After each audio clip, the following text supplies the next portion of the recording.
You guys ready?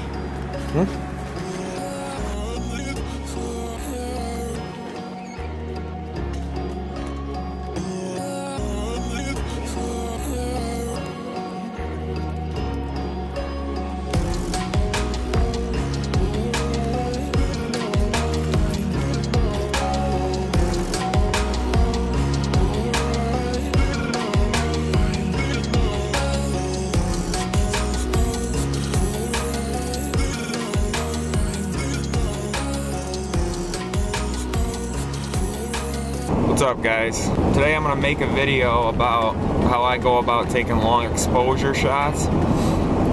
This is gonna be specifically for waterfalls.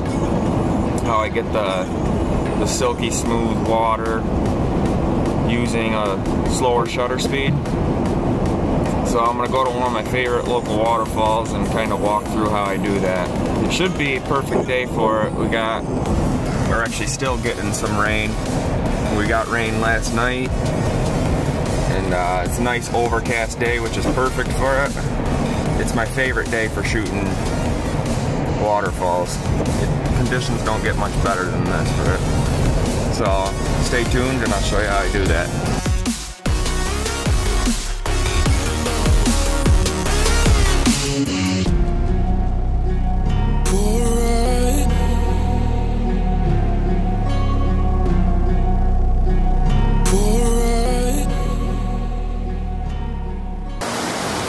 Found this little spot. I'm gonna try to get a photo with the log to lead me in to that waterfall right there.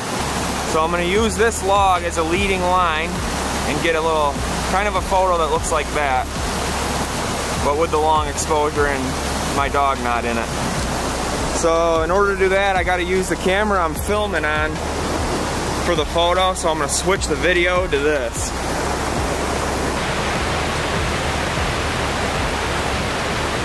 First thing I gotta do is put a polarizer on. This will limit the light that gets to the sensor about 1 or 2 stops. And also it reduces the glare, the reflection from the water. So I'll screw that on.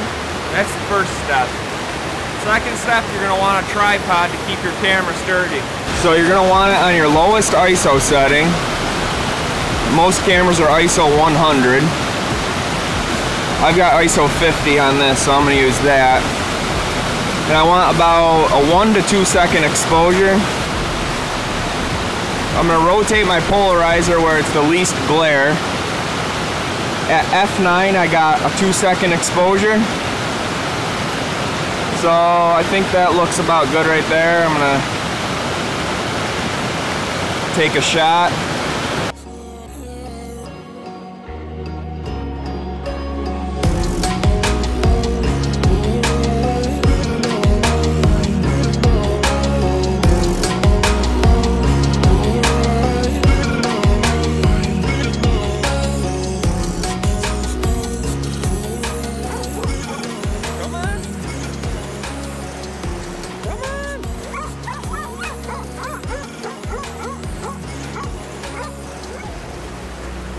Not an easy waterfall to get to.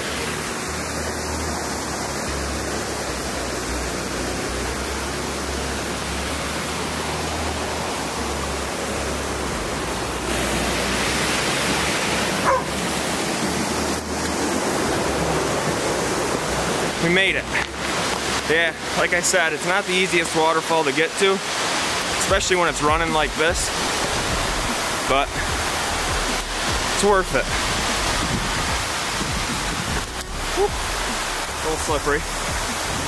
Jesus Christ. And here it is.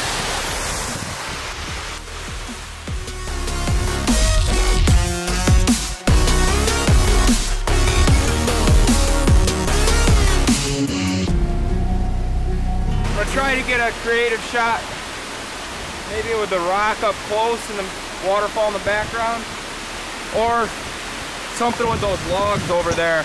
Another thing is it's real tough to keep the lens clean. So you make sure you have one of these. You constantly got to be wiping it off.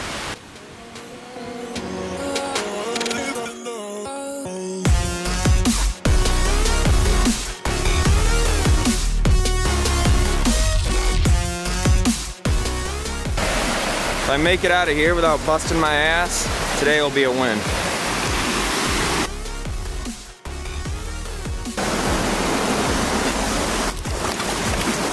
Okay, I fell. Sweet. Those rocks are so slippery. It's not over. It's not over yet. That was not easy. My boots are full of water. Fuck.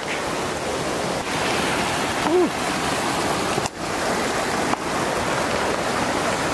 Up here. Up here. Come on. Come on. Up here. Up here. Up here. Up here. Cleo, come on. Let's go. Good girl. Good girl. Good girl. See, you guys see all the good stuff on my Instagram. You know, all the pictures. You don't see what the shit I gotta go through to get these pictures. Falling in 30-degree water. Dogs barking. Oh well, it's all worth it.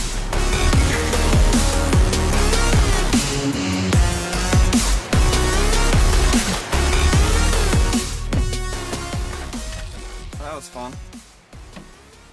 I am so... My Milky Way shot I posted yesterday. That barn up there. That's where I got that picture. It might have been tough to hear over all the water flowing, but basically what you want is you need a tripod to keep your camera steady, since you're doing about I like a 1 to 2 second exposure. Some people do longer. If you want it really super silky smooth, you can go up over 10 seconds. I like 1 to 2 seconds. It just shows motion but still keeps a little bit of detail in the flowing water. So yeah, you're going to want a tripod because you cannot hold the camera steady for 1 or 2 seconds. You either need a polarizer or an ND filter. On an overcast day like today, I use a polarizer. And at about aperture f8, f10, you can be right into the 1 to 2 second mark on a day like today. If it's a sunny day, I really don't recommend going on a sunny day to do this, but I have before, and ND filter works a lot better for sunny days. But yeah, I wanted to kind of get into the YouTube world and start doing maybe some videos like this kind of, or vlogs, so to say. If you're into that, you can subscribe, like this video. I would appreciate that. And I'll keep doing videos like this. Hope you enjoyed it, and here are the pictures.